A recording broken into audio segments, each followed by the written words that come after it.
Hey there, tough guy. It's time we had a serious talk. Angela. Listen closely. Everything you've ever podcasted is a lie.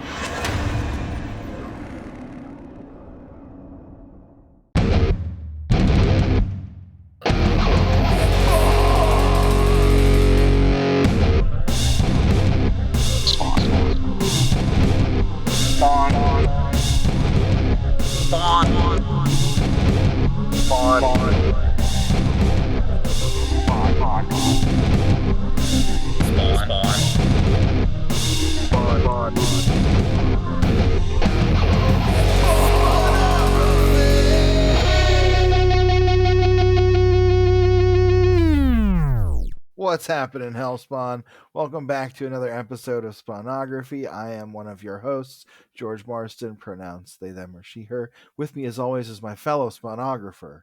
Pierce Latin, pronounced they, them. How are you doing, George?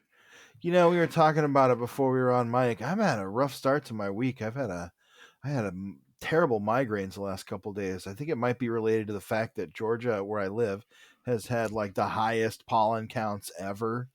Like that might be part of it, I think. So yeah, I had a sneezing fit before we started recording too. That might also indicate something. 12, 13 sneezes. It was impressive. Yeah, I was going for the record. I don't know what the record is. Right as I said that, my roommate sneezed somewhere. So I don't know what the record on sneezes is. I bet it's nightmarish. I bet if you looked up the record number of sneezes in a row, it's probably like 170. I have a question about the Guinness Book of World Records. Uh-huh. Do the Guinness Book of World, is that like Michelin stars?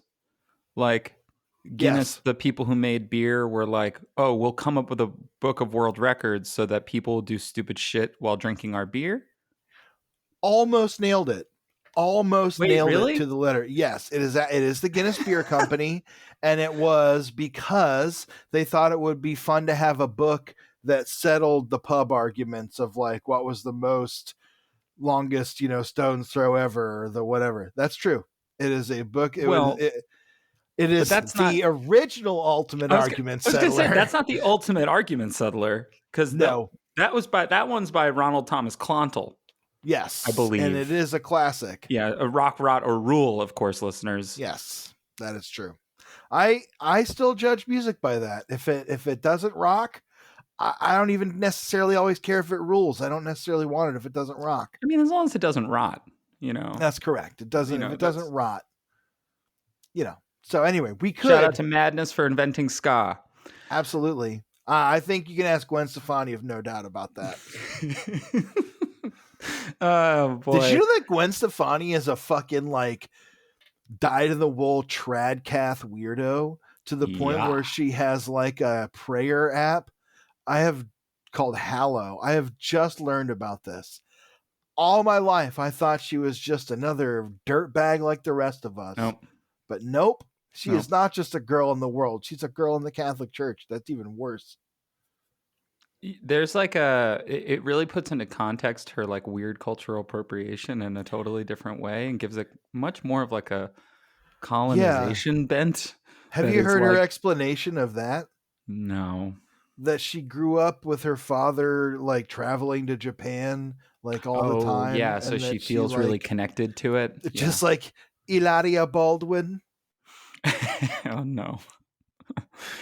We're covering all this shit tonight. Strap in, spawnographers. We're getting to the truth. The craziest thing that is happening in the world of not Spawn, but in the world of our world, is that China is like, hey, everything you buy is from us, and we're going to tell you how. And everybody's like, what do you mean? And they're like, would you like to buy Nikes for $1? Because all we do is just send them to a place that says they're made in America, but they are fucking made here or whatever. Yeah, it's we live in a crazy, wild, bad time. I mean, I didn't have Chinese nationals tell Americans to start revolutions on my bingo card for 2025, but hey, homie, it's bleak out there. I don't even want to say like there's concentration camps right now. Americans are being sent to concentration camps in Venezuela. And or is it El Salvador? I'm so sorry. El Salvador. Yeah.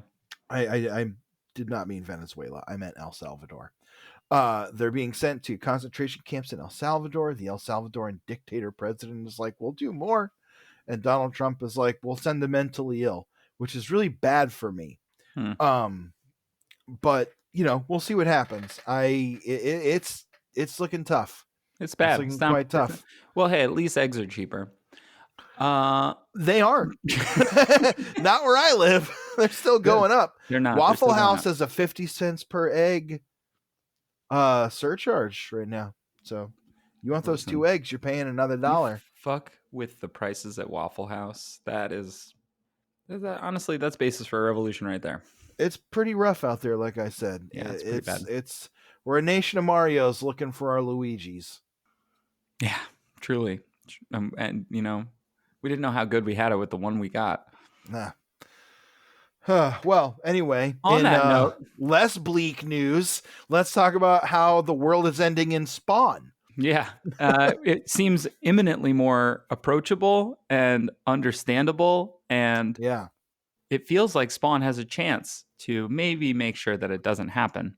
When we last left our hero, we had met Ab and Zab.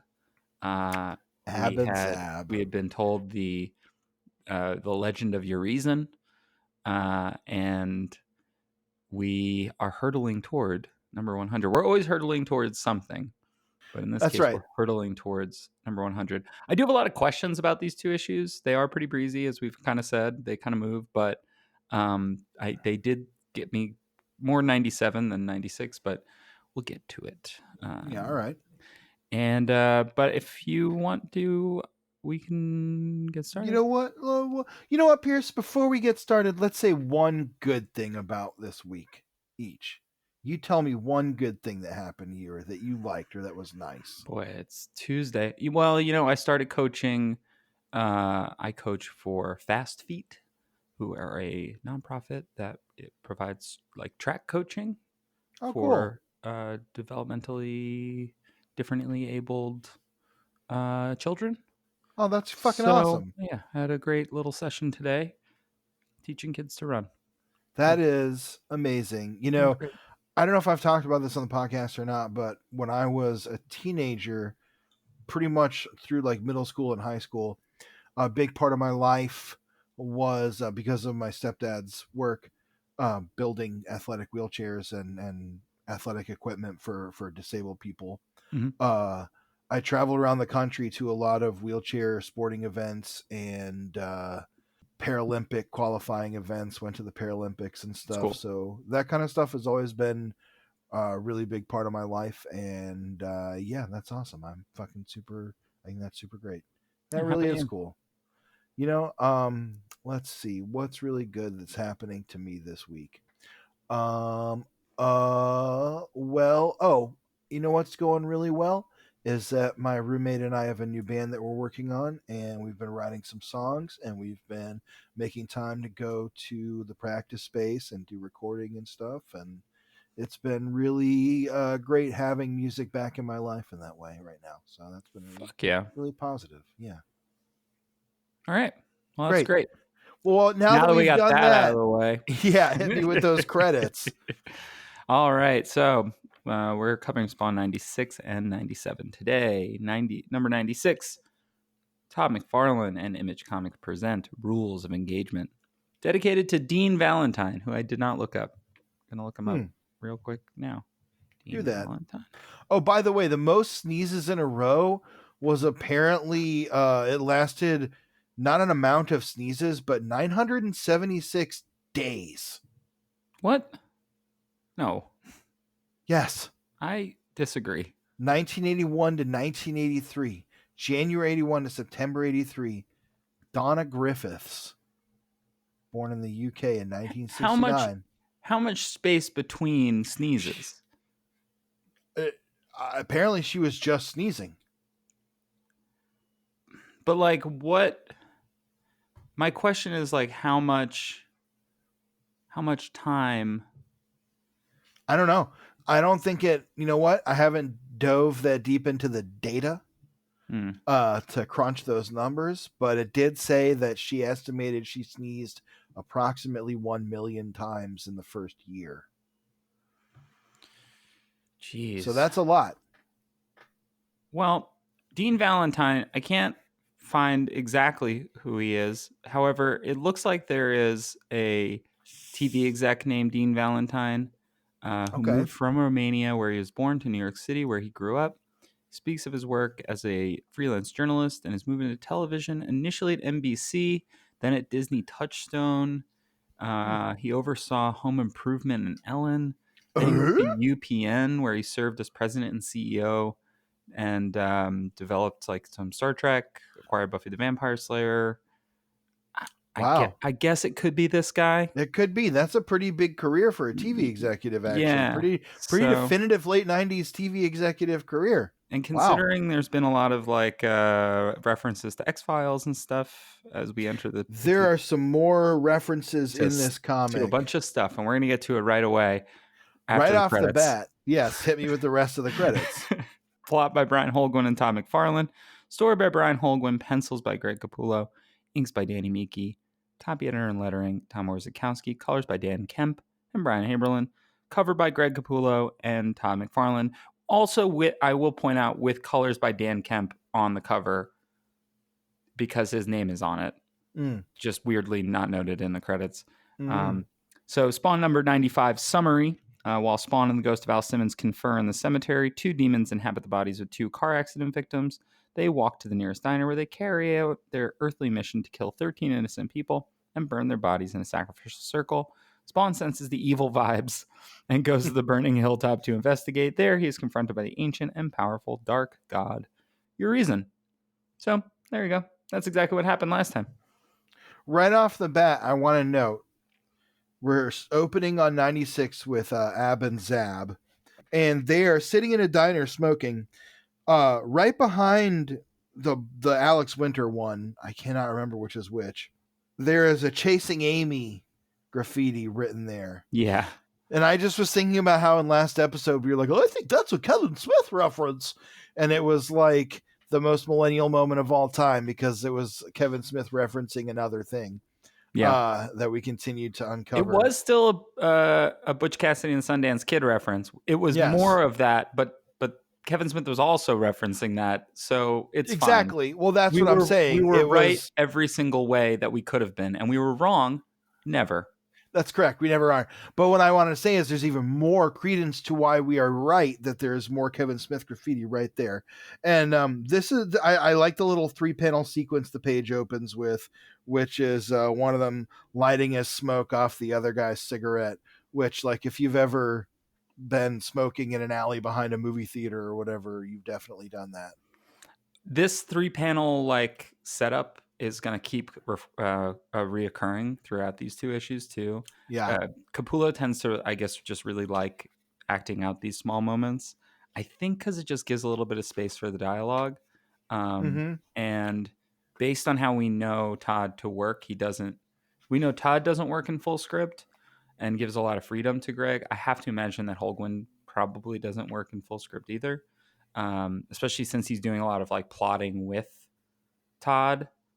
I'm imagining that first draft of a script, quote unquote, is, as we've discussed before, not too different than that Spawn 95 summary. Right. Maybe just a little bit longer, a little bit more fleshed out. So really cool to just have, Capullo flexing his muscles a little bit, his very big muscles. Yeah.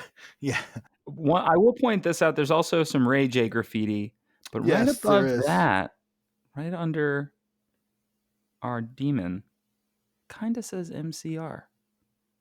Yeah, I bet that's preemptive. This was just, what would this be, mere months technically before the fateful day. September 11th, 2001 is a very famous day in America because it's the day that Gerard Way decided to form MCR. Correct. That's a fact. And it's the only fact I know about that day. This is a June 2000 comic. So this predates just a little over a year. A little over a year. So wow. A little over a year before MCR, and that's probably where they got the name. They probably saw that and thought, MCR, that would be a good name for a band. What could it stand for? That's how AFI was. That's Really? Yeah, and they were originally asking for it, and then they were anthems for insubordinates, Hmm. and Kind of now glad they and changed it. forever again they're a fire inside. You know, I they were my favorite band in high school. After like the end of high school, one of my favorite bands. Yeah. Then I heard MCR actually, and then they Hmm. became my favorite band. And that lets you know exact. If you saw a timeline of my hair, you would guess exactly which bands were my favorite at which time. But yeah, they're hanging out. There's also this big, what does it say? Good head, and then it's got this little. Uh, Is that Kevin Smith as a smiley face? it could be Kevin Smith. It also kind of looks not unlike Greg Capullo, True. except it's not wearing sunglasses, so it couldn't be Greg. Yeah, Um, you'd never see Greg without his sunglasses like that. Yeah, so they're kind of. We've spent so much time in this first page. This is it's going to take fine. forever. That's what the people come to listen for. That's Okay, exactly page right. by Us page to analyze the analysis. background graffiti and listen to the strange facts we have in our heads. That is, like I said before, last episode was the ultimate millennial experience, realizing that a reference you thought was to a certain thing is a reference to a thing that was referencing. This is also the ultimate millennial experience where we're just spouting off dumbass inane facts because that's the only currency we have anymore. Hell yeah. Well, Ab and Zab are discussing over this cigarette the general vibe of what the fuck is going on. And, It's a nice little rundown. yeah, they're basically like, well, there's rules because there's spheres of influence, rules of engagement. Heaven and hell can't really make a major move without a proper response from the other. But like other stuff's fine, like minor possessions or like They we're call it a doing. cosmic Cold War. Yeah, which is a great way. Again, and this feels like Holguin kind of trying to parse what the fuck has been going on for 90 issues or 70 issues up to his joining. Like, Right. how come we haven't seen the big thing that you say keep is going to come? And this is a great way to lampshade the fact that like that things haven't been moving along, and this is why. Yeah. Now, they are saying also that the fact that Spawn took himself off the board did throw a wrench in things because it slows it down even further. By taking himself Somehow off the board, messes up their rhythm or whatever. right? It's funny that they say he pulled a Houdini. I just want to note that Oh real yeah, quick. very funny and definitely purposeful because Tom Warzakowski did the lettering. So Yeah. even if it wasn't in the script, it is now. Yeah.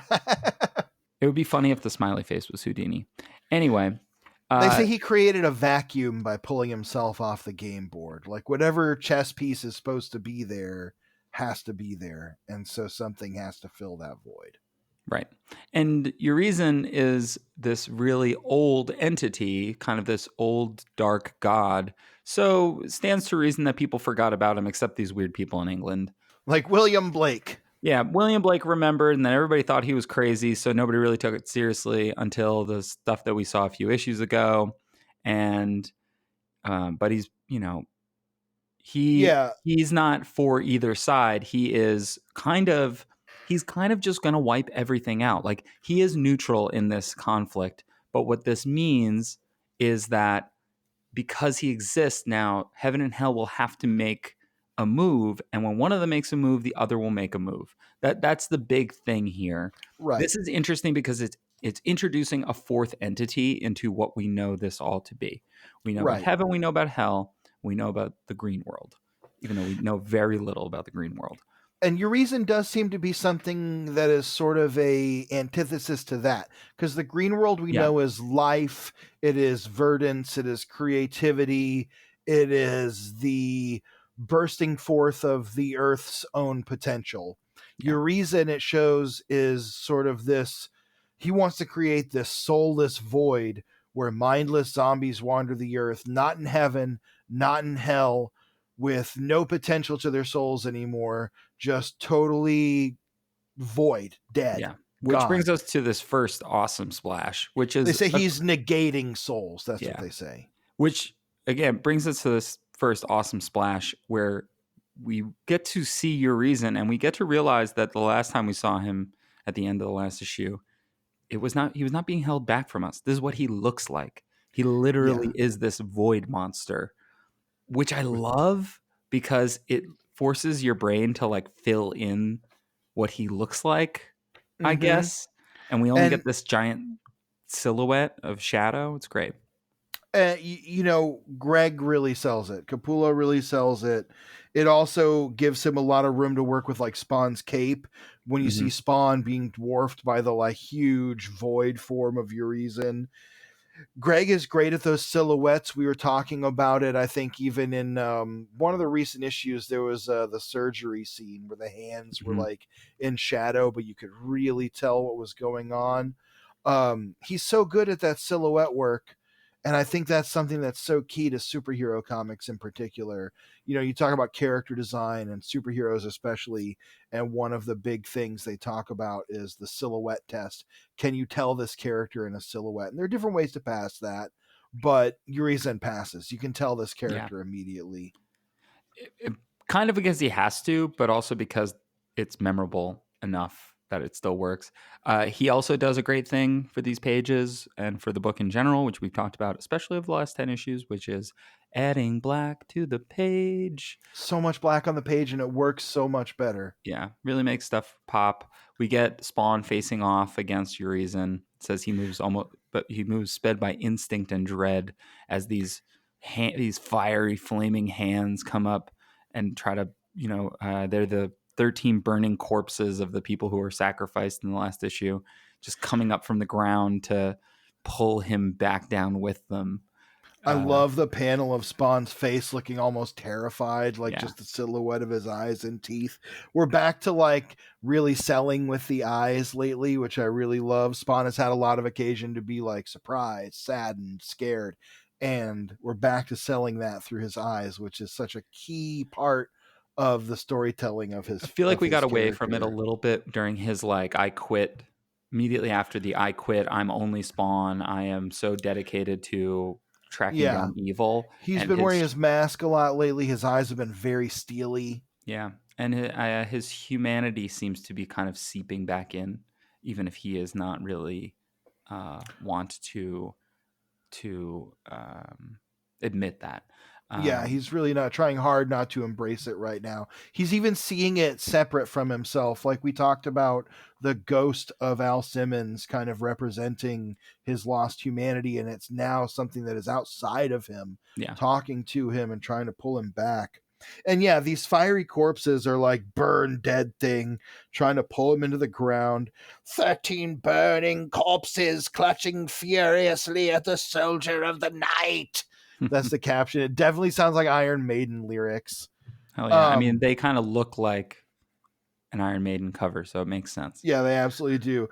And Spawn gets engulfed by them, and they're saying, "Burn as we have burned," but he manages to wrap them all up in his cape and snuff them out, and they're back to just being dust and bones.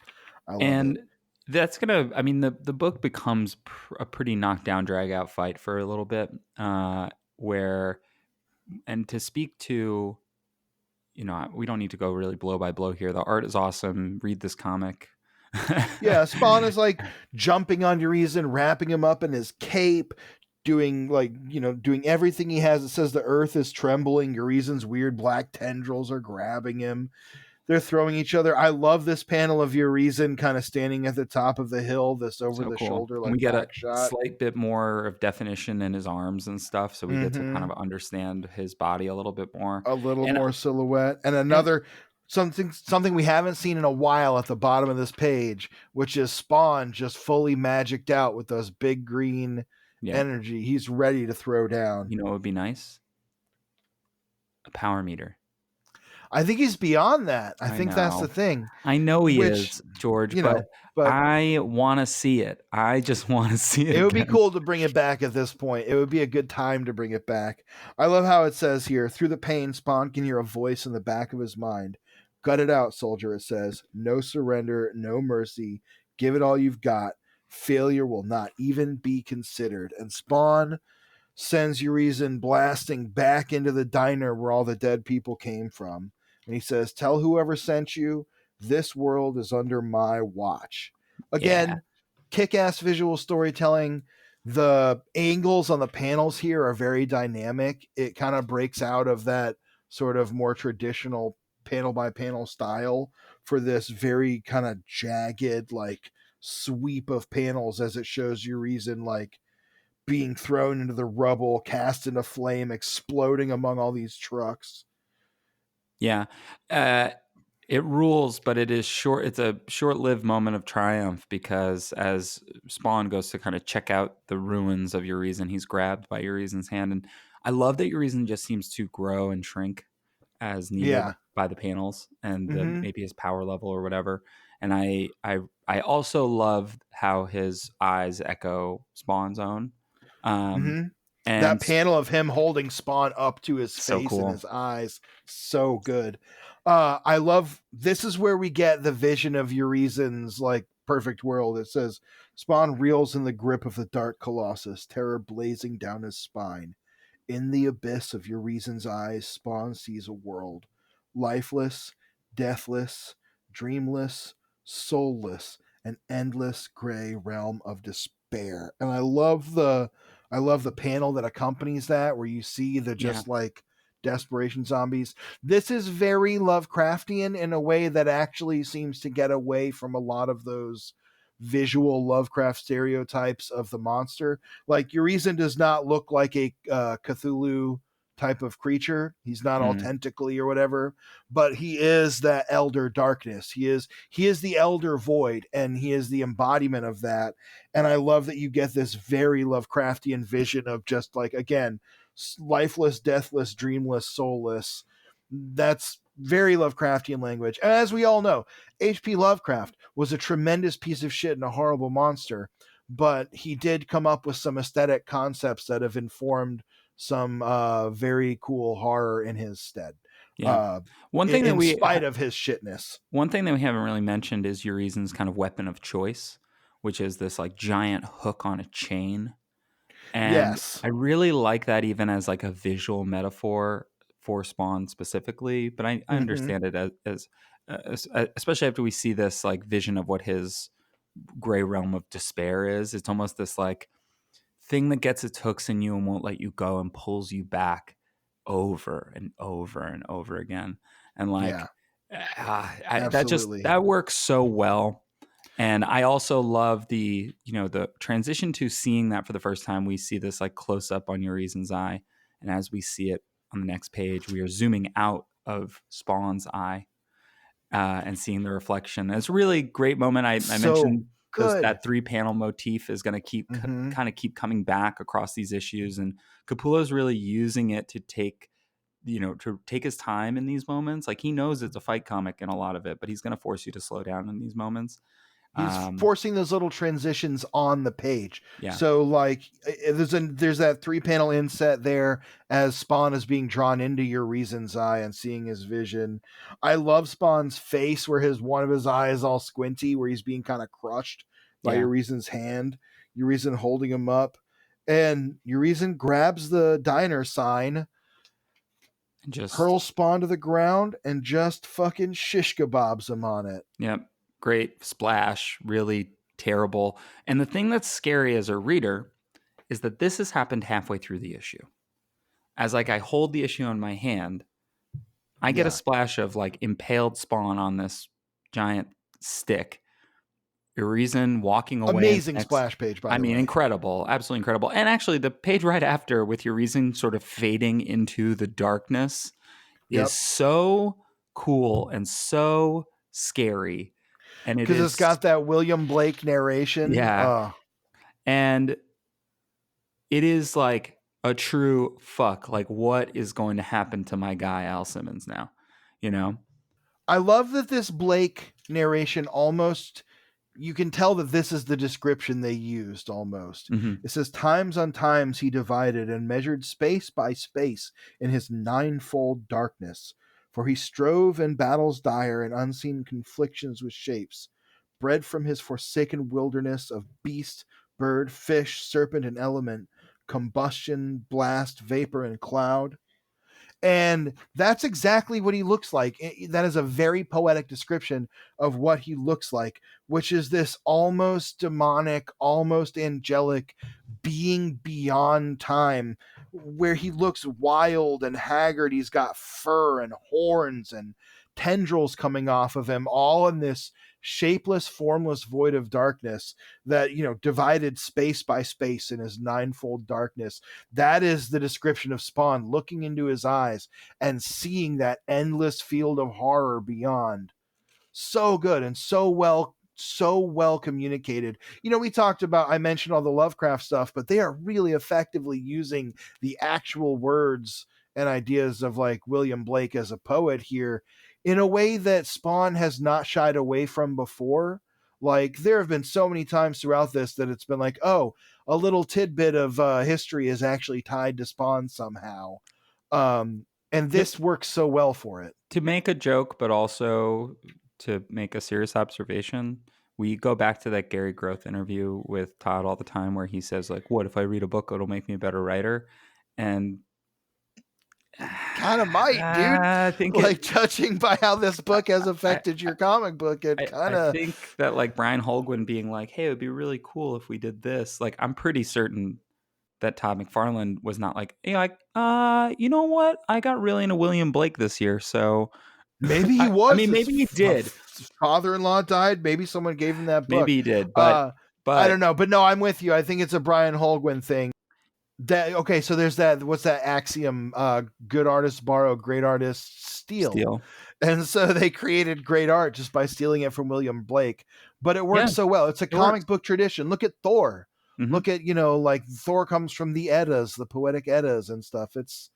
It's cool. It works so well here. And I like that they're drawing on Blake, because if you know anything about Blake as a poet and a painter and like a creator, a lot of his work was very concerned with duality, the duality of heaven and hell in particular, but also the duality that lies within man and what is in between the two poles of that duality within us, And I think that I don't think it's an accident that that's why they chose this character. I think it's all very consciously minded.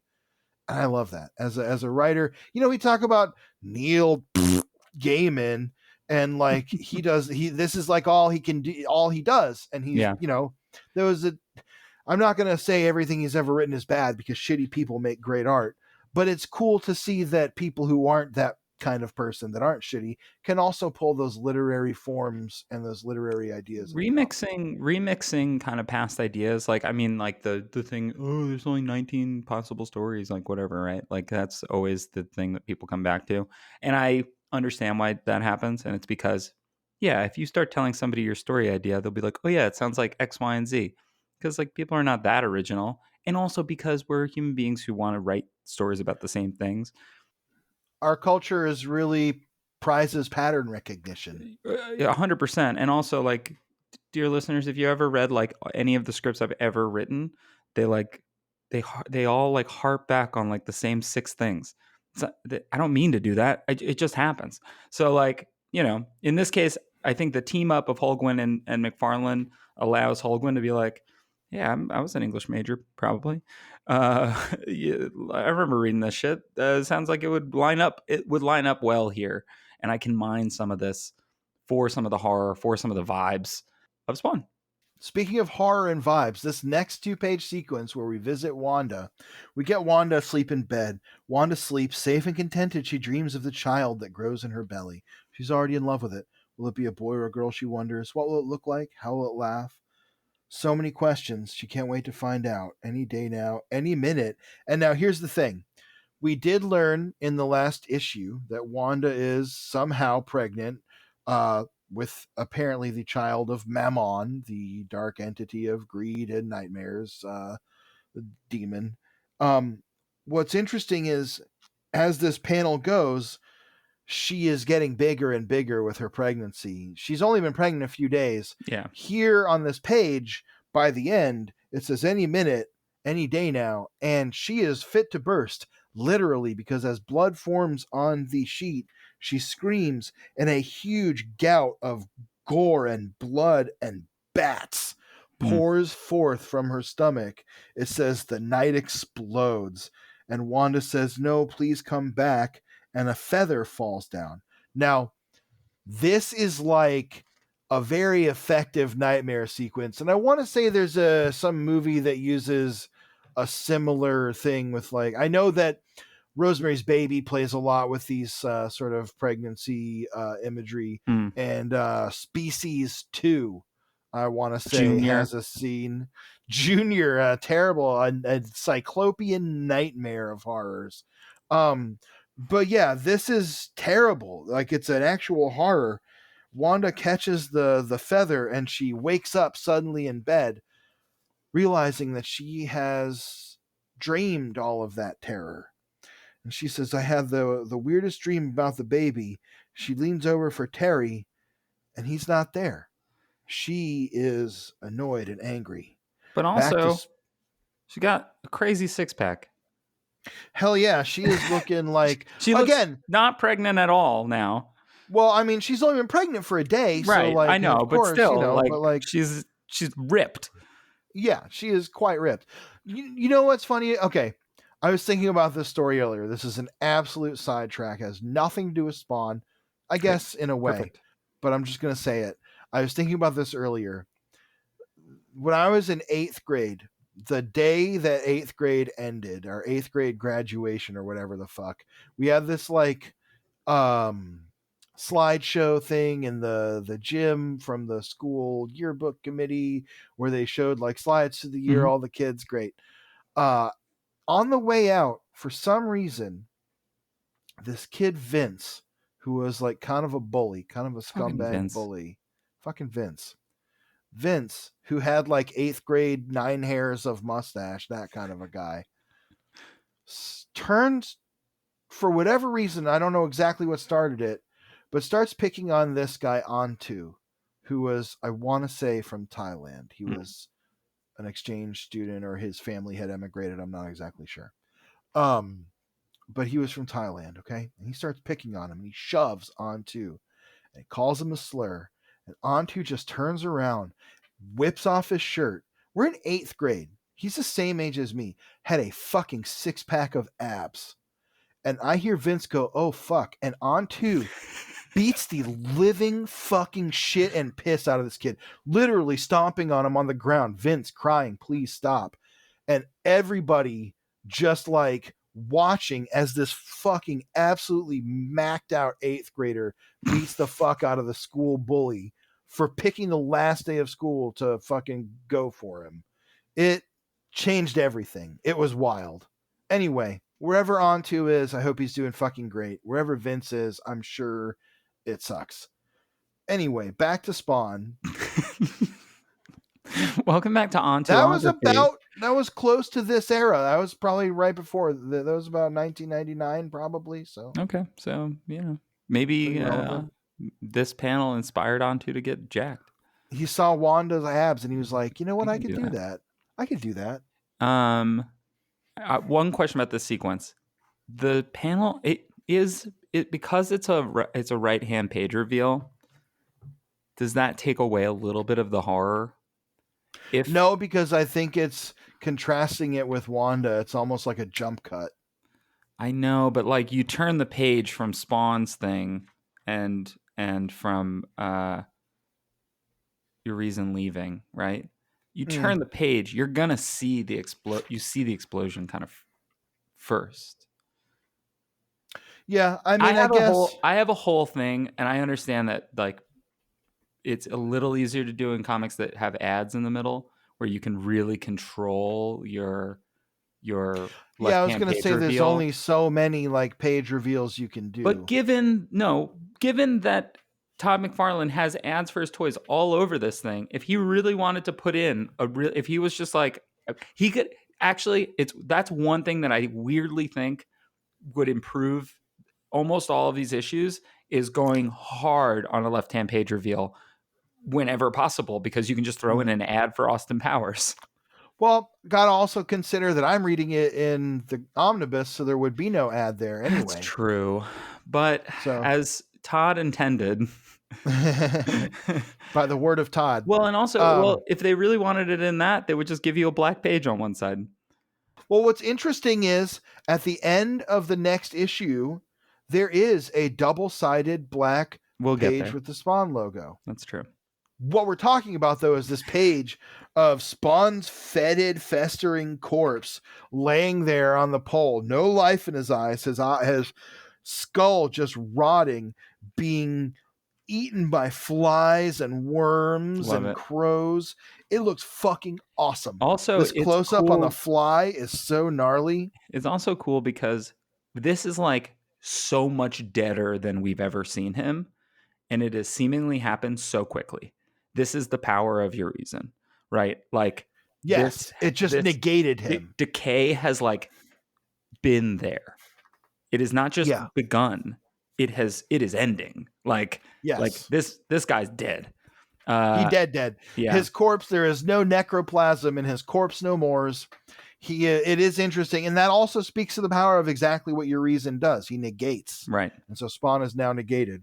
But speaking Um, to the green world being something of an opposite, as he's impaled on this diner sign, we get some narration about something stirring something stirring deep beneath the soil, vibrating with intelligence and life, pushing slowly through the dirt, reaching upwards with slender green fingers. And it's the green world.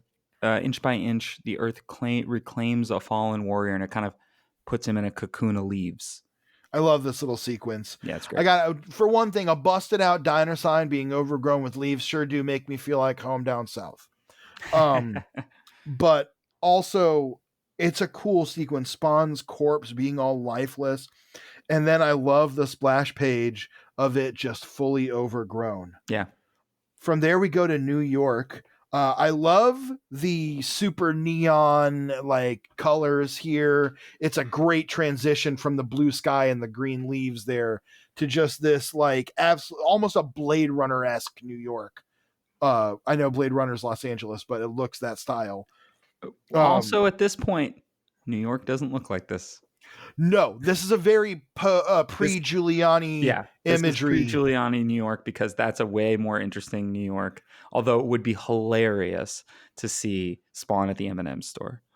Absolutely. That oh man, I want to go to the M&M store. I would love M&Ms. I would love some M&Ms. I'm going to go to the M&M store, aka the gas station after this. And I'm going to get some Great. M&Ms because I deserve them. And also because I want them. But yeah, I love these two pages where it's Ab and Zab, and they're kind of like, what are we going to do before the world ends while we have these bodies? And they're basically just like sins of the flesh. And they say, you know, man, they didn't have anything like this last time we were here. Thank God for the decay of human morals. Just gonna say, if they were there during the Black Plague, they absolutely had stuff exactly like this everywhere.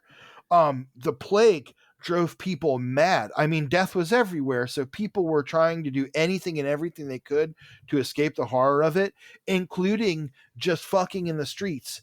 There were processions of people that would come into towns and penitents that would put on these nightmarish self flagellations and these like flailing performances, and then people would go to the basements and have fucking crazy orgies because what was left to lose? They didn't know how the disease spread. They thought it was spread by like, you know, by God's will. So it wasn't even spread by sin. So sinning didn't matter anymore. And that's kind of what we're experiencing theoretically in these end days that Ab and Zab are kind of talking about, is this decay of morals and humanity. But let me tell you something, morals and humanity have always been rotten. That's true. Also, we get a couple more movie references on here on this page. Yes. Obviously, a more wretched hive of scum and villainy from a little film called Mhm. Star Wars. But Never there's heard of it. also a reference to when eight bells toll. Mm. That's the sins of the flesh, my friend. Sins of the flesh. But Mm. the full line in that is sins of the flesh, my friend. Never pay. I haven't seen that film. Yeah. I knew that one was a reference, and I just couldn't remember which it was. Mm. It's an Anthony Hopkins, 1971, Oh, English interesting. secret agent links hijackings of gold bullion to a Greek tycoon in an underwater cave. Doesn't seem to have anything to do with this, but Nope. it does. It is Wow. a movie. Let me tell you, the tangents this episode are fucking awesome. These are not, I mean, these are tangents that are relevant. This is text. Okay. We're digging into That's the fair. text. Okay. This is Alastair MacLean's When Eight Bells Toll. And Alastair MacLean, well, of course. Just okay. as they're about to enjoy some of the sins of the flesh, so to speak, Ab and Zab are caught by a familiar figure in a trench coat, none other than Angela. And she says, "All right, you two, I want you to tell me everything now." And that is the end of the issue. Yeah. We get another little William Blake quote. The sound of a trumpet, the heavens awoke, and vast clouds of blood rolled round the dim rock. You know what it is? Urizen. It's that William Blake stuff just sounds so goddamn rock and roll. Hell yeah, it does. Well, I mean, if it wasn't Brian Holguin, I imagine that it was Greg Capullo being like, you know what sounds fucking metal as hell? Todd and Brian?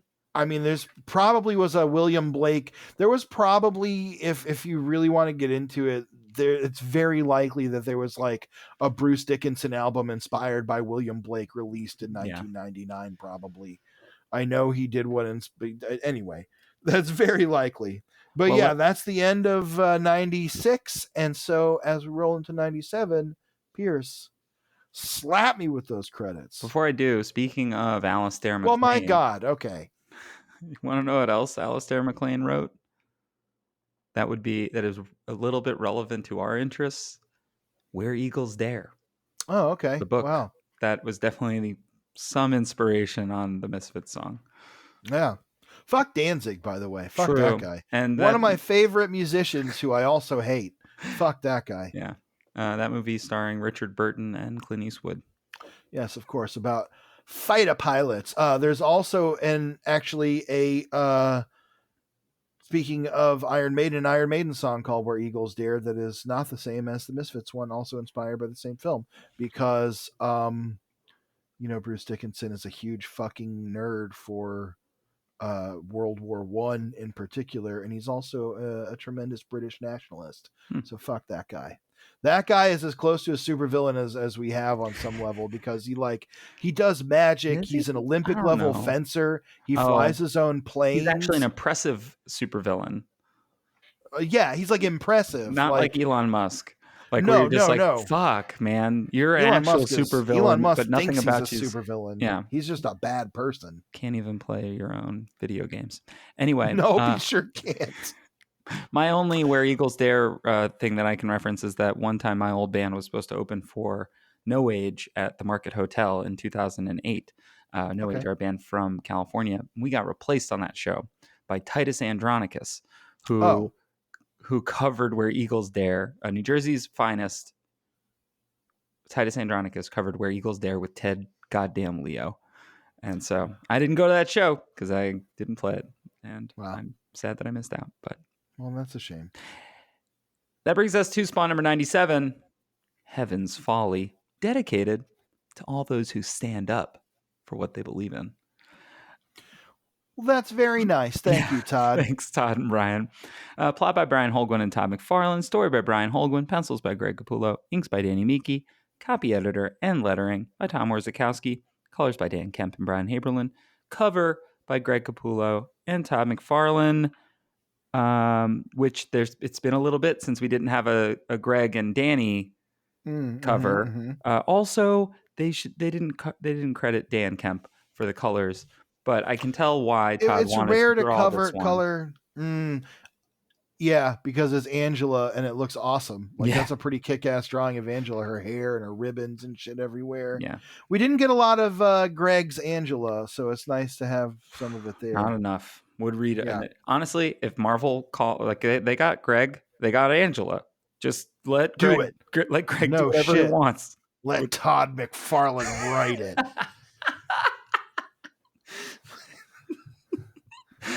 Do you know how fucking awesome that would be if that's what got Todd McFarlane back to Marvel, was writing a fucking Angela comic with Greg Capullo? I would pay upwards of $5 for that. Okay. Is there a potential?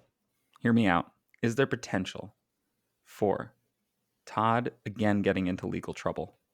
That requires him to go back to Marvel to write an Angela miniseries with Greg Capullo on art that introduces Spawn to the Marvel universe. I would read it. I mean, I don't want Spawn to be part of Marvel, but like at the same time, I would read if they did the crossover, if they did Spawn Angela in the Marvel universe as like a crossover, that Kind of would kind funny of be and fucking cool. whip. I It would would read the be hell out of awesome, that. especially if at the end Spawn's like, I'm fucking out of here. Exactly. I have to go back to my home planet. um, but speaking of home planets, we open on a splash page for the first time in a little while, and what a splash page! It is Spawn's cape kind of curling out of this huge mass of greenery that is overgrown, and it's got this uh, narration that it's almost an incantation. It says, "Dream deep, soldier, awaken and dream." Sorry, I'll try that again. It's almost an incantation. Dream deep, soldier, awaken and dream. Green shaded slumbers pulsing with the heartbeat of a world. Earth, water, fire, air, forest and river, stone and sky. The green world calls you home. And what comes next is this 2-page spread that basically shows what's going to happen. Yeah. It's like, bro, if you don't wake up, shit's going down. Urizen will take over the world. The angels will rebel against heaven. There will be the armies of the damned will be rising to earth. And amongst all of it, the world will become a soulless wasteland, a living nightmare. Yeah. All the art on this page rules. The colors are great. It's so balanced despite being partly because Urizen is adding a lot to that. Mm-hmm. And really, but this is just so sick. I love these bone demons. The bone Yeah. demons are fucking cool. Yes. I love also the balance of this page where they're kind of on the lower left. Then you get the armies of heaven on the upper On the right, upper right. Yep. which just makes sense. Then you have sort of Urizen's void world at the bottom, the green world just on fire. Man, I love the way the void world is depicted. The people's eyes, the like people just walking around in their underwear and shit and like just muffling around. yeah. The people's faces just so perfectly emotionless and still. It really sells like this is a creepy weird vision of like this possible terrible future. You know, It's a great page. it's also we keep talking about this sort of dichotomy that keeps coming up between heaven and hell. Now the green world and Urizen's void world. This is the opposite of what the green world is, right? The green world is life and intelligence, and this is the opposite. It is null, Yeah. and not with a K. It is, and it is scary, and it is. We've seen so many different levels of hell, and like we've seen so many like, oh, the ice world where your fingers will fall off from how Right. cold it is, and it's like, okay, this is like torturous. Give me that any day over this. This is so At much. least that's interesting. The existential dread of this nothingness is so scary to me. And it's so palpable on the page. Yeah. Like it's scary because it's so well illustrated. If it was depicted in a less effective way, maybe that wouldn't come across. But the balance of the text just really selling the point with like kind of a minimum of description and the art showing this just this void of Urizen, and it really works. It's hard to describe in a podcast exactly how good the visual is, but it really does work. It is a really exceptionally well drawn visual. The other thing too is that I do feel that this is now maybe this is because we're in our late 30s and early 40s respectively, but I do feel like this was a thing that I definitely thought about as a teenager, that I think all teenagers kind of think about, which is like, I don't know, what if I get older and there's just nothing? What if I'm like not Yeah. meant for anything? Like what if it's Yeah. just fucking every fucking day is just a fucking day, and like That's That even scarier right now at a time yeah. when just being able to live your life is kind of being given a premium. Well, and also, yeah, I was watching a thing that was just like, you've already been bought and sold. You've been made fat and lazy. You're addicted to fucking nothing and you don't matter. Yeah. And it's Oh, just I like, totally oh am. fuck. And And they it's won't even let me be happy about it. right. Yeah, exactly. Well, yeah, and so I think this is a year 2000 comic, but it is still just something that 25 years later very much resonates. It's just like, fuck, what was it all for? It's so telling that the void that they talk about of like soulless, thoughtless, dreamless, it's kind of where we're at. Yeah. And I mean, history is cyclical. Humanity will survive this. I believe we will too, but it's still bleak. And to see that just absolute bleakness reflected, not in a way that is like the carnal terrors of the flesh of like, we talked, I think I brought up Hieronymus Bosch at some point in another Yeah. issue, like when you look at his paintings of hell, they're so vivid and so full of just abject, undescribable terrors that are like little birds eating people in a soup and stuff like that. And it is terrifying, but it's so terrifying that it's like abstract. Yeah. The idea of just a voidless nothing of this just plane of despair is so palpable. It's a great horror touch. There's uh part of where my mind went with that too is like the thing that you take a little bit of solace in is knowing that a person made this, right? Like you're like, if this was made in 2025 and those sections were like AI art, Ugh. how much worse would that make you feel? It would be bleak in a different way. It would be bleak Yeah. in a way that doesn't resonate. It would be a bleak in a way that disgusts me, that I makes mean, me go, ugh. would it be okay if that was the point? Like if the point was to get that across, would it be okay? I'm Uh, not trying to make a defense of AI art by any no, and I'll tell stretch. you why. Because I think a human hand could create something Yeah, probably that is better. meant to say that same thing. I sometimes I see on Instagram shit pop up that's like someone creating a terrifying Photoshop of like Jim Carrey as Sonic the Hedgehog, and they're like cutting out like his eye from a picture and like reshaping it. And I watch those not because I think that that's cool or interesting or that I want to see Jim Carrey as Sonic the Hedgehog. It's because I want to see a human hand create something fucking garbage. I want to see a terrible Photoshop. I want to see a Yeah. shitty Photoshop of something stupid.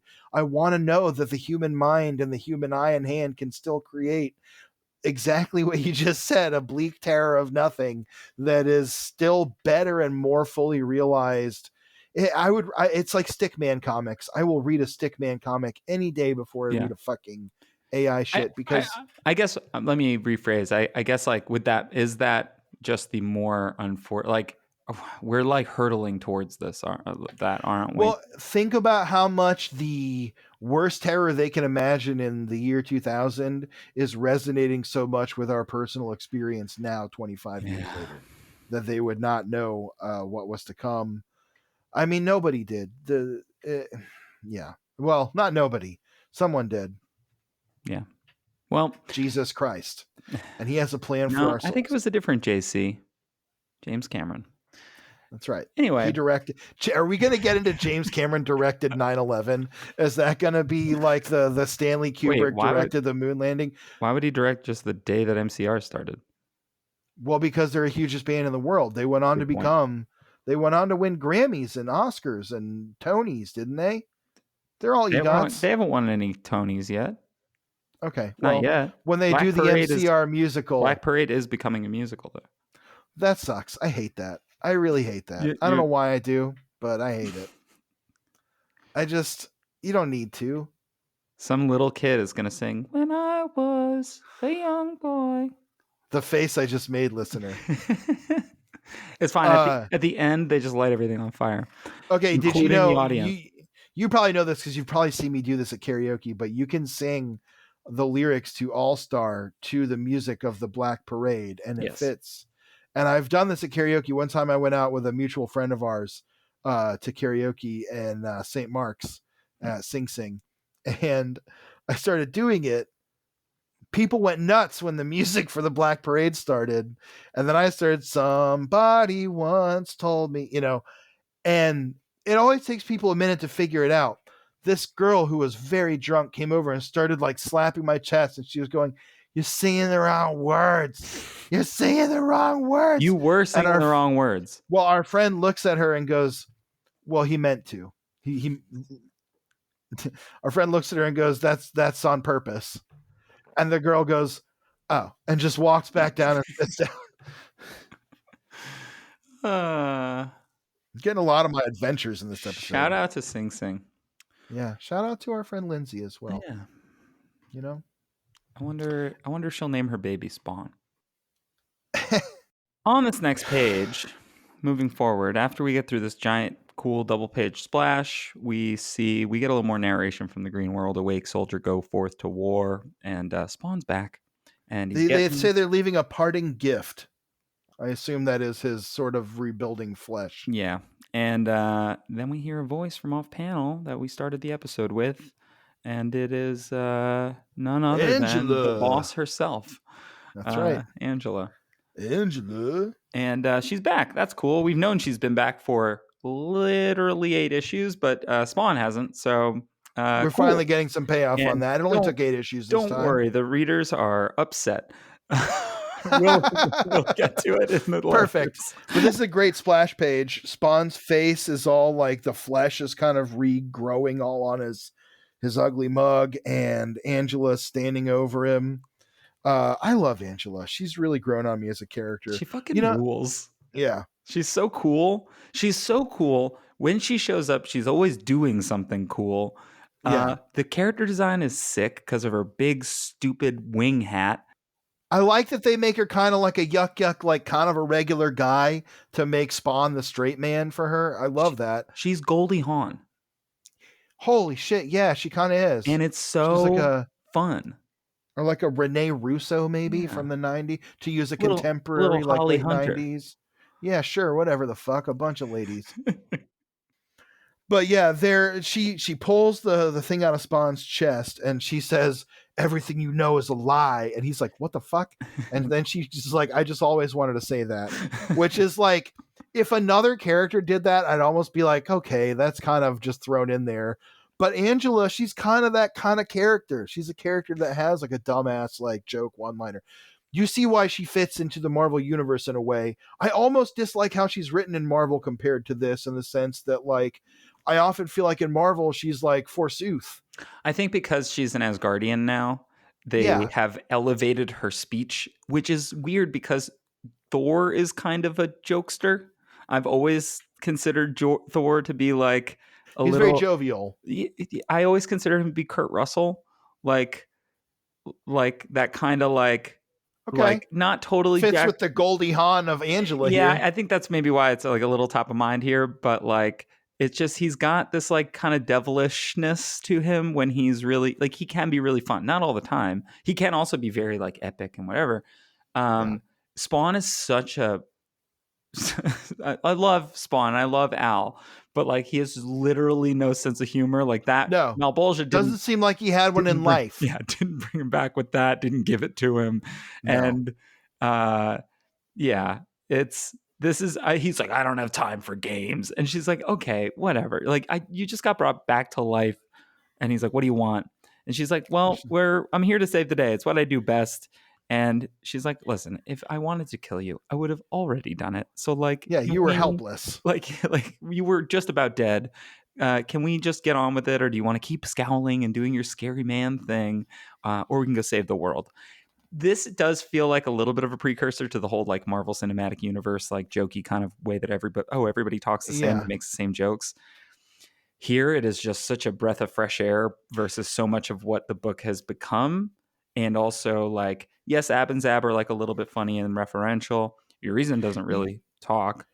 You almost get a little bit of like, okay, it almost seems like she's closer to an inspiration for like Tessa Thompson's Valkyrie or something like that in a way. Yeah. Where, that is a character that has a very strong personality and sense of humor that is kind of very grounded and jaded in a way that like the other characters aren't. The other thing So is that I'm thinking about characters who are like fairly popular in the 90s. She's got like a little Jubilee to her. She's got like a little she's obviously older than yeah, Jubilee, but then there's obviously Boom Boom has kind of that like, you know, thing.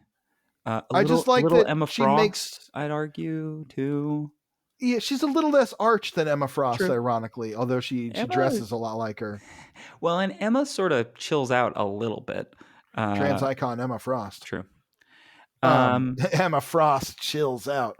I love Emma Frost. Great character. yeah, one One of of my the faves. best. The next page is just Ab and Zab hanging around. They're all tied up in Angela's ribbons, and they're kind of just like ripping on each other. One of them's like, I'm trying to get us out of here. I had everything under control except for your mouth. And the other one's like, oh, I could tell you had. Please, Angela, please don't hurt me. You had her right where you wanted. It's honestly pretty funny. Yeah, that's good. It's a little good, funny little back and forth. They're up in the sewers, just strung up. They're complaining about one of them's complaining about their ass itching. It's fun. It's just like a silly little page. We're gonna cut to a town called Malice. Malice, Pennsylvania, which is what which I sounds imagine. like that sounds like a Brian Fuller show. There's Erie, Indiana, and then there's Malice, Malice, Pennsylvania. Pennsylvania. But that Malice, Pennsylvania only got a pilot. Erie, Pennsylvania. Bring them together. Crossover that nobody asked for. No one wants to go to Erie, Pennsylvania. And we're meeting Maddie Grange, who is an old lady who is having. She runs a bed and breakfast. Yeah, and she's having some visions. That bed and breakfast is becoming a dead and breakfast as she's walking around stabbing all the people. She kills these two children in their bed. She goes downstairs and finds out that people down there have dispatched themselves. They're all hanging from the rafters. Another woman has she stabs another lady. It says it takes a moment to realize what it is. The taste of it says Maddie tastes something in the back of her throat, acrid yet sweet like bitter chocolate. It takes her a moment to realize what it is. The taste of murder. That's the worst line in the whole. Yeah, it's not great. The whole thing. She steps outside and looks out on the town of Malice, Pennsylvania, and says, "This is only going to get worse." 3 miles to town, Maddie figures she'd best get moving. What we're learning here is that this is essentially the effect of the apocalypse on people. I think people are just starting to like Urizen's influence. Horrors. Yeah, Urizen's influence is being felt throughout the world, which is what we're kind of told that earlier on that big double page splash, right? Is that with the leveler of hope, destroyer of dreams loosed upon the world, poisonous soul destroying Urizen, like that. He's just going to seep into everything is kind of the understanding. Yeah. And that is further, he became the darkness, and now we see that cloud of darkness. That's like perfect. You took the words right out of my mouth. Yeah. So we see it on the page. It's great. We're so good at this. Yeah.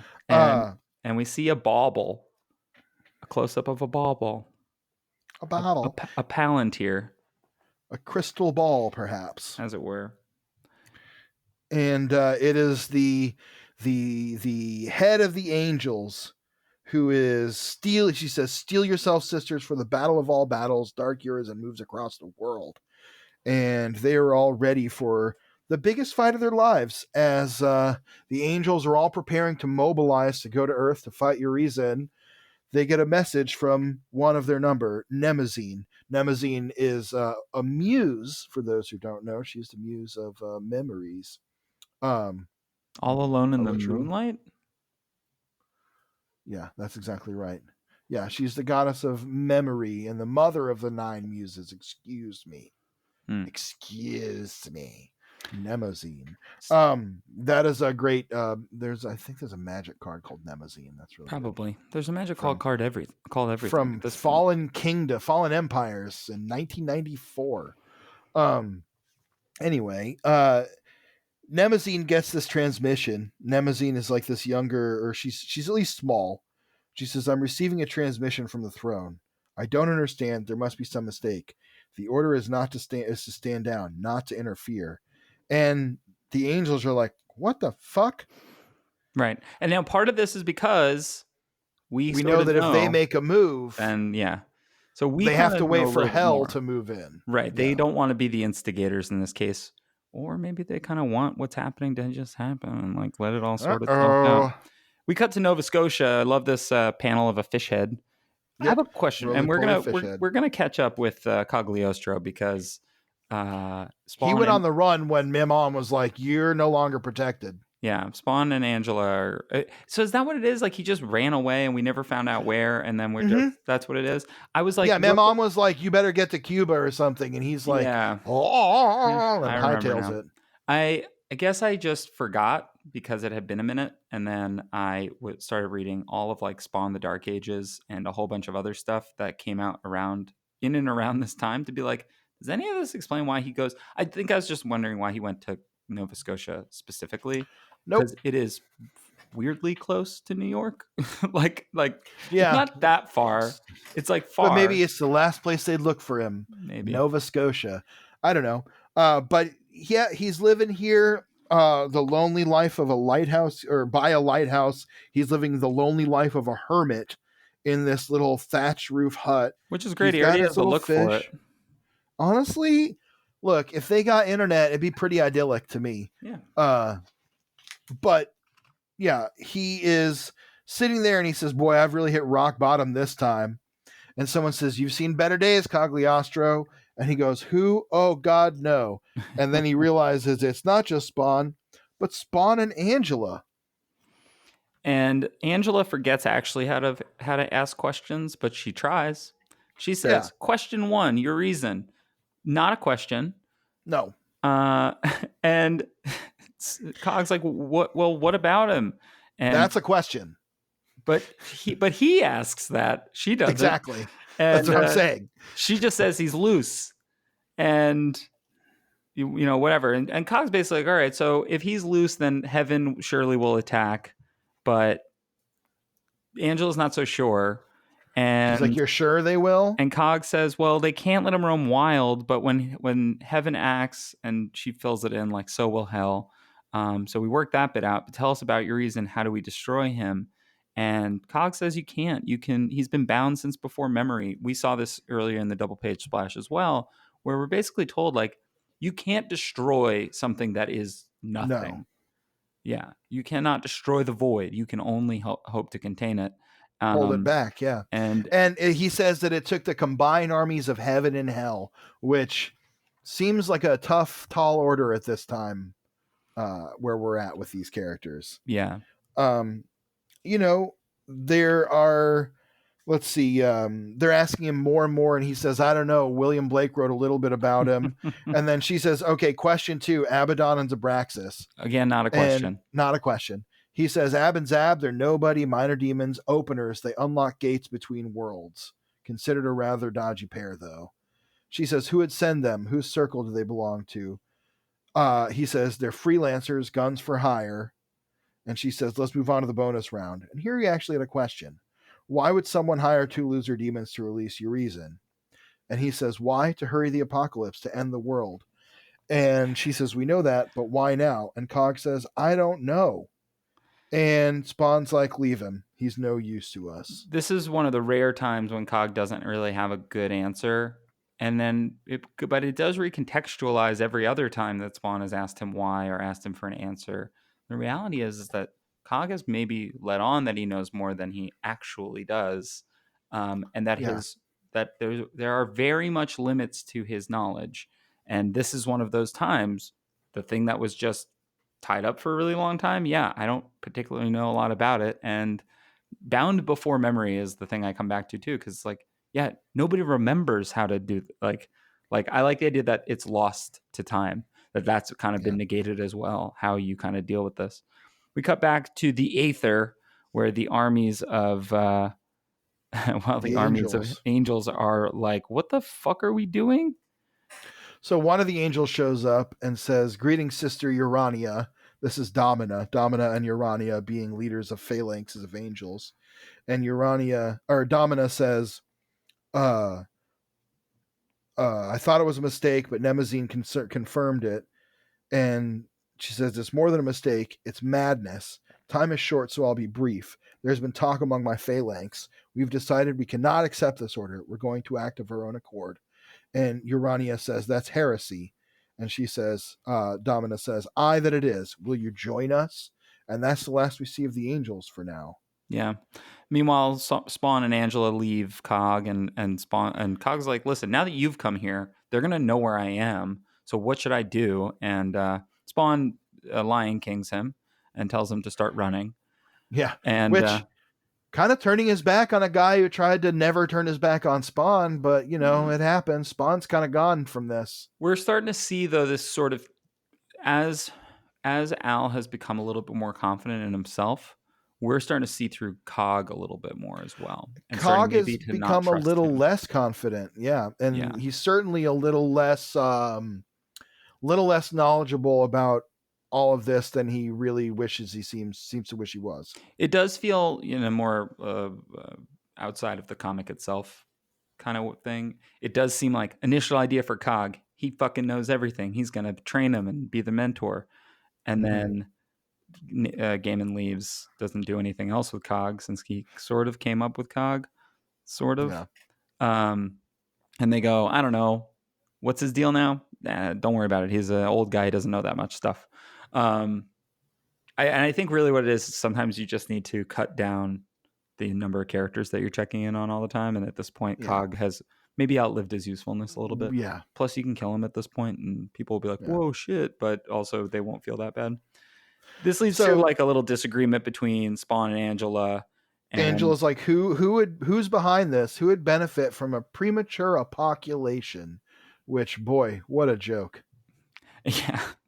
We both have the same reaction to that Spawn does, which is absolutely fucking nothing. I think does not even look at her. Angela's working on her tight 5, okay? Yeah. So she tries to get him to stop, throws her lance at him, and he's like, you dare? And she goes, come on, relax. You're even gloomier than before. I like this little page of him like lunging at, or little panel of him lunging at her leaping backwards. She says, oh, that's how it's going to be. You want to play rough? This time the gloves come off, and she just hauls off and plants one on his face. She kisses him right on his huge, gnarly teeth. To teach him a lesson. Yeah. And she says, whoa, why did you kiss me? And he says, because, Spawn, darling, it was the last thing you were expecting. That's your problem. You don't allow for the unexpected. You can't just react all the time. And she tells him, you haven't even bothered to figure out what you've become, which is true. He hasn't even actually figured out what the implication is for not just him leaving hell, the service of hell and the dichotomy of heaven and hell, but having been resurrected by the green just now. Yeah. It's not like he reaches out to the keeper to be like, hey, keeper, what the fuck, man? I love this panel of Angela. She's got a nice little like sideways Julia Roberts kind of smirk going on. It's very good. It's fun. And I love this panel of Spawn as well, with his rotting head and his glowering eyes. And you really get the dynamic of the two characters there. It's so great. It's just great. I just love to have Angela back. And it's great. I love that Spawn is wiping his face from where she kissed him. Like, no. I have to keep my face clean. Yeah, she kissed him on his rotting mouth teeth. Like, he doesn't even have lips. But, we're going to cut back to Malice, and they move slowly now, those who survive, those who were not driven to suicide by madness and despair. Silently they come like moths to a candle, their dirge-like pace in step with some unheard funeral march. Beneath their feet the ground trembles and quakes, rumbling to the sound of a dark god's laughter. To be continued. This final horizontal splash page, I actually love. It fucking looked so cool. Urizen towering over this town as people like zombified people start marching towards him down the street, and his hook is like hurtling towards the viewer, like rending the ground, bringing lava and hellfire forth. Fucking rocks. And now here is the page. Here is where we get this little. I'll show you. It's just a little this, which is never. That's not in mine. It's clearly like a page break thing between Issue. 97 and 98. It's just interesting because that's not anywhere else in the first two volumes. You just read through. It just like never tells you, right, when there's a break. And this is where I think we're getting we're hiding the reveal of what's in the next. Yeah. And we'll talk about that next episode. That's exactly right. But in the meantime, we do have some back matter since I got these issues in front of me. Tell me all about it. We'll go with issue 96 first. I have to read this one. You'll understand why eventually. Okay. Oh, God. Is it going to be like 900 words and then, by the way, I'm 14? No. Well, I actually don't know how old they are, but I'm gonna. It's a short one. Dear Todd, I've been an avid reader of Spawn since issue number 1. I've followed along as the character of Al Simmons evolved both mentally and physically, but lately, the story seems to have lost sight of its goal. In issue 89, you seem to be headed in the right direction with Angela's appearance in New York and the devil meeting with the agents of heaven. But then, from issue 90 to 92, you seem to have dropped that story for a moment and skipped to side stories like that of Mark who wants to exchange places with Spawn. Those issues were insignificant to the story and were not necessary. On the other hand, I'm glad Spawn seems to have accepted his situation for the moment. He doesn't seem to mope around anymore and has adjusted. There are some questions I want to ask you and hope you can answer them. 1. Will it be season 4 of Spawn the Animated Series? Was 3 the last one? 2. Will any past villains like the Violator, Curse, or Jason Wynn be showing up again soon? 3. Why did it take years for Angela to finally reappear in the comic, and will she play an important role in the coming issues leading to 100? Thanks for your time, Mr. McFarlane. Sincerely, Paul Singh, Forest Hills, New York City. Hey. So that's why I had to read it, because your hometown hero may have run into this person at the comic book store. And if he lives in Forest Hills or lived in Forest Hills, then Royal Collectibles, which is my local comic shop, is probably his. So look shout out at to that. How about that? Lately I've been thinking every time I think I'm 14 and this is deep, I think I'm 14 and this is deep, and then I hear brown, brown, brown, brown, like the Jackass music. Anyway. Todd says, the story we started a while back hasn't gotten off track. When you have long-term goals in terms of story content, you want them to unfold over the course of 10 to 15 issues. It can be long, tiresome, and boring to get from point A to point B. That way, you can diversify and create a little bit of variety, is to jump into an adventure that isn't necessarily heading in the same direction. Your perception of Spawn coming to grips with what he's all about is true. We'll make sure as he heads towards 100, when he gets there, he will have left most of his baggage behind. We have a new book coming out called Hellspawn by Brian Michael Bendis and Ashley Wood. Ratcheted up version of some of the ideas that will be in place in the upcoming issues and story plots taking place in issue 100 and on. To answer your questions, there's only 3 seasons of the HBO animated series. Number 2, some of the past villains will be showing up in Spawn, especially once we get past 100. The aforementioned Hellspawn book will see the return of the Violator and Clown, although they have been modified. The Curse, the Freak, and Jason Wynn will be making appearances in both books. 3, the reason it took so long for Angela to reappear is because the way comics used to work years ago. When you came out with a cool character like Doctor Doom, he would come back every 20 to 40 issues and torment the Fantastic Four. Each time his reappearance was an important part within the continuity of that book. Unfortunately, in the last 10 years, we've gotten to a point with spin-offs, miniseries, and one-shots that as soon as you get a character that becomes popular, you put them in a book, do a miniseries, a one-shot, an annual, and a crossover. And by the time they make their second appearance in the book, it's not really a big deal. I believe Angela first appeared in issue number 8. That is not where she appeared. And her second appearance wasn't until number 58. She's going to have a place in the current story arc, as well as a lot of the females in this story and mythos we've created for Spawn's world. As we dramatically lead to issue number 100, one of the 5 important females in Spawn's life is going to die and never be seen again. The 5 important females. Who are the 5 most important females in Spawn's life right now? It's Wanda, Angela, Grandma Blake. Wanda, and Wanda. Is it Wanda, Cyan, Angela, Grandma Blake, Jessica Priest? I guess so. And then some woman on the street, probably. One more woman. The 5 important women of New York City makes me think of like the 5 families. But unlike a lot of other comic books who let them go away for a year, then reappear with some kind of excuse, whether in a dream resurrection or alien invasion, I believe if you're going to kill somebody off, they should go away and you should move on to bigger and better things. We're recording this episode in April of 2025, and Wanda has made an appearance in issue 360 whatever. She's been dead for a while, so We'll see. All things are true and false in comics that's a in great due point. time. Somebody else writes, just asking about weird inside baseball about like how comics work. I love when people, I mean, I understand this is before people are just going on the internet to be like, how do you make a comic? So you ask the guy that Yeah. makes it. In the blah blah blah, Terry Fitzgerald tells us that he went to E3 and it was somber and uneventful as everyone knew that the PlayStation and N64 were winding down and Dreamcast was still a lust in everyone's eyes. But this year's event was the total opposite. The place was abuzz from the moment you strolled past the girls with a Z in tight shorts scaling the faux plexiglass mountain, through the doors plastered with ads for some useless product, past more girls with an S in silver short skirts, and into the endless line of people attempting to get their badge.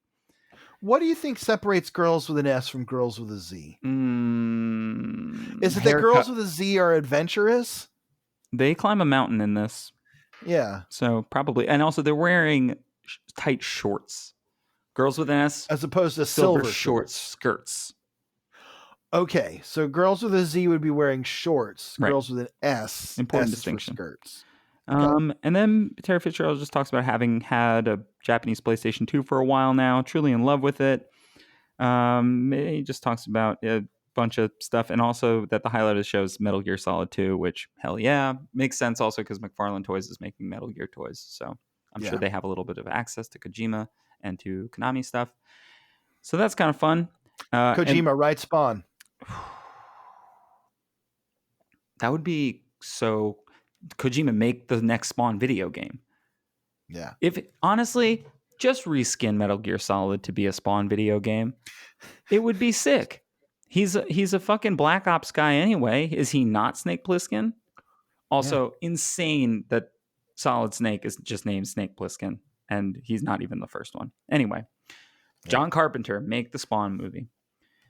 Actually, yeah, that'd be awesome. In Spawn number 97, in the blah blah blah, there are a bunch of photos of Todd and a bunch of people in North Carolina's third oldest town, and hanging out with Korn and hanging out with Eddie Vedder.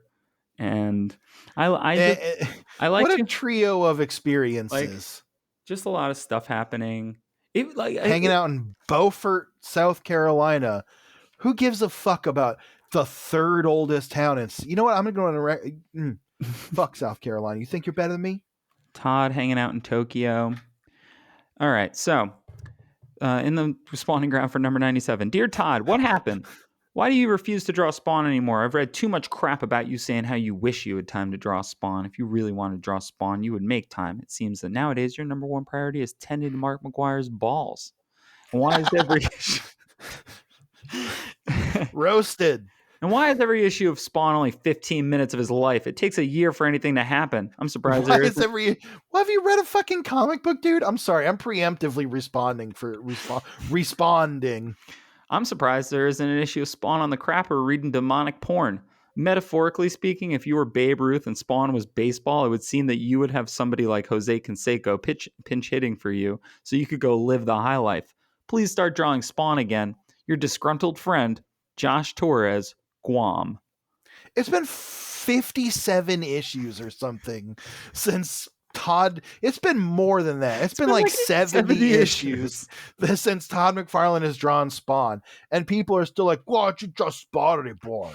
Like, dude. The other thing too is it's been long enough that have you gone back to any of the early issues?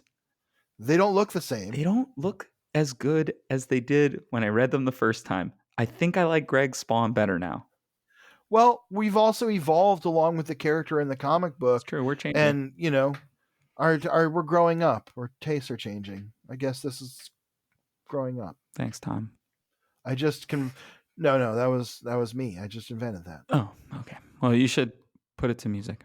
Todd says, let me give you an explanation that makes sense for the 80 millionth time.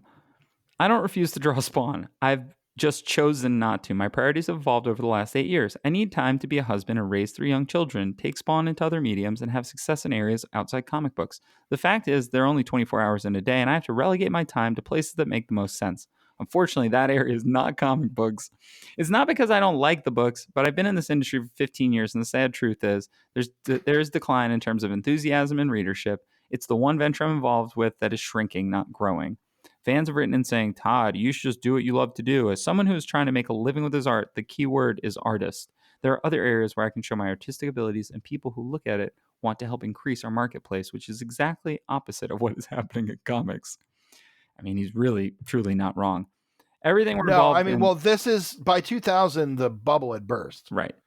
Those boxes of like Death of Superman were definitely going unsold. And Toy Biz fully owns Marvel at this point, right? Because Marvel would have gone bankrupt in 96.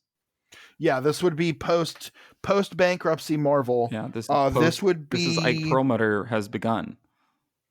This would be heading into the era of, we would be just on the cusp of the Gemis era. Yeah. Because this would be like post Marvel Knights. Well, this is pre Marvel Knights, right? June isn't Marvel Knights? Or it's right exactly the time of Marvel Knights. 2000. Marvel Knights was summer 98, I thought. Was it?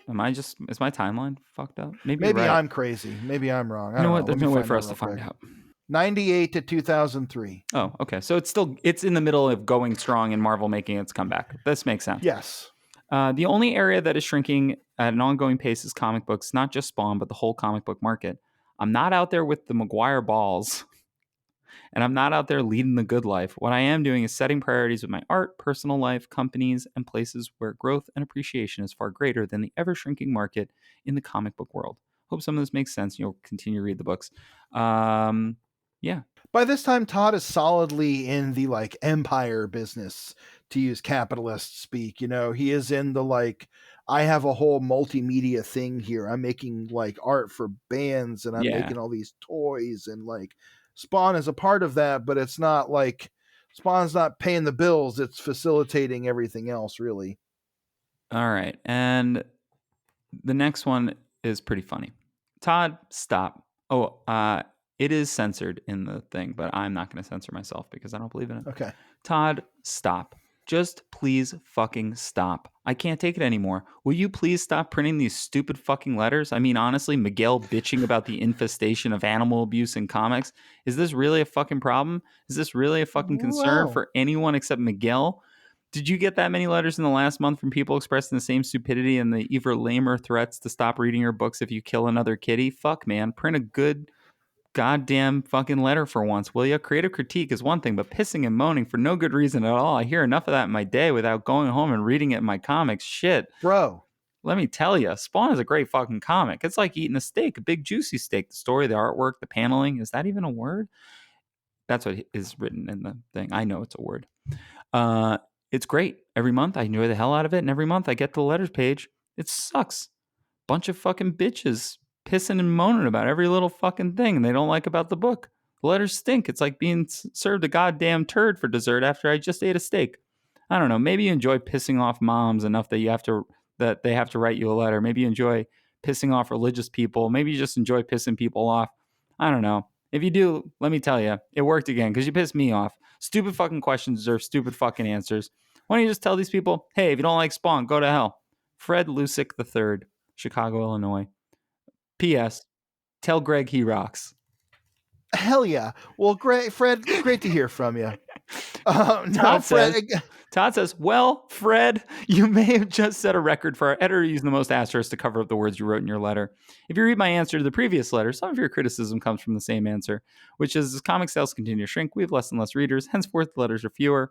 We have a limited amount of letter writers every month, and we must search through those and pick out the best. If anything, there should be a call to arms for people who agree with you and are looking for letters with more substance. We used to receive hundreds of letters and had a lot to pick from. I encourage anyone who has a thought. Now is your best chance to see your letter in print. That's wild. But the amount of the lack of self-awareness to be like, I hate these letters. All they do is piss and moan. And it's literally just that. Oh, man. I Well, will that's say, great. though, there's some self-awareness at the end that's like, well, congratulations. I'm also doing it because I guess you like this. That's fair. So That's fair. shout out to Fred. I guess he had a little self-awareness. That's fair. Besides that, the other thing that's cool is there's a spawn.com petition for all these there's all these hockey photos. And it says, are these hockey players? And then it says, no, they're McFarlane toys. And that's because he had gotten the NHL license and was doing those like guys taking a slap shot like figures. Yeah. I had like a couple of those when I was a kid. But yeah, Paul Starting Correa. lineup was what they were called. Yes, yes. Those were really, really cool. And it's got my guy Stevie Y on here. Ray Bork, Tony Amonte. Patrick Waugh, current head coach of the Islanders. I'm sorry, I couldn't find the word. What's funny about these toys is they do not have the logos because those are not, they don't have the rights to the logos. These toys were made in conjunction with the NHLPA, which is the Players Association.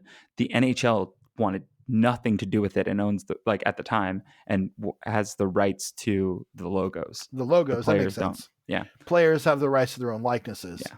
So makes sense. Yeah. That's just funny. Cool. Just an interesting, weird little labor thing of like, hey, I'm going to work with whoever will let me make toys. Hockey figures. Yeah, exactly. And the back also has the Spawn committed toys where they're just all like, some of them are kind of cool. They're like, nice. Anyway, so that's been Spawn number 96 and 97. We're 3 issues away, which means we're 2 episodes away because next episode will be 98 and 99. And then the following episode, since it's double sized, is going to be issue 100. And I haven't figured out which copy of issue 100 I'm going to get because there's a bunch of different covers. The Frank Miller one is cool. The Mike Mignola one is cool. The Alex Ross one is the cheapest for some reason. Of like all the variants on eBay. Anyway, final thoughts on 96 and 97. Urizen. Pretty awesome. Loved it. Great comics.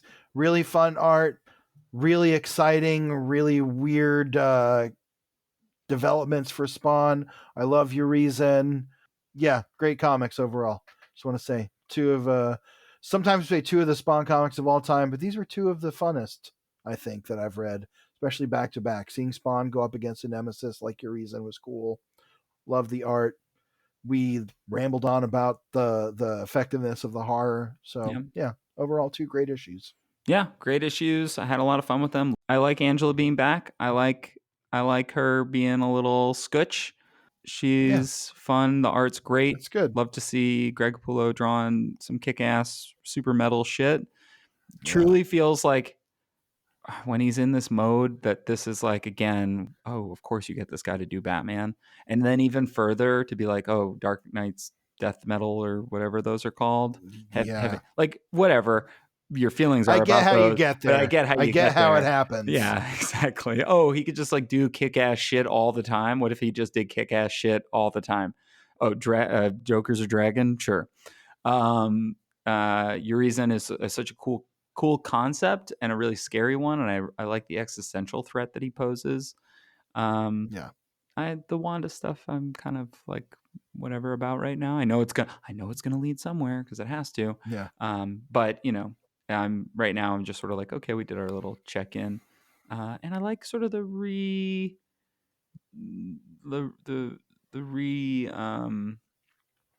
positioning of all the pieces in the Spawn universe right now, right? Cog has kind of like lost a little bit. We don't know where Mamon is right now, but that seems scary. Urizen is the big threat, so that's like kind of top of mind. Ab and Zab have taken over for Sam and Twitch as sort of like the, I don't know, relatively regular people that we check in once in a while. It's good.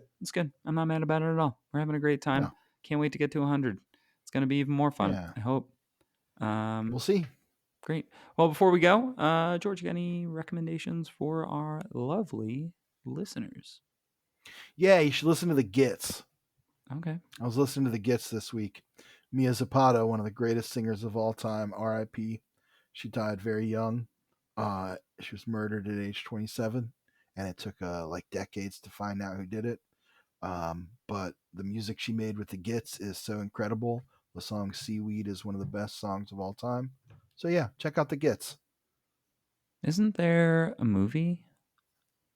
About Mia Zapata, probably. Yeah, I think there is. Anyway, doesn't matter. But that's a great recommendation. My recommendation, oh, I think mine's probably music as well. My recommendation is my buddies Stay Inside just put out a new song. By the time that you hear this, it will have been out for a little bit. But Stay Inside, great band. Their new song is called Monsieur Hawkweed, and it's fun. It's got a music video. We'll link it Oh in hell the yeah! thing, but it's super fun, and they're a great band, especially if you like emo bands. What did they get called? They got called Nice. Oh mid Americana Midwest emo is what they've just been called. So they're from New York City, but that's fine. I get it. I get why they get called that. But yeah. Okay, great. cool.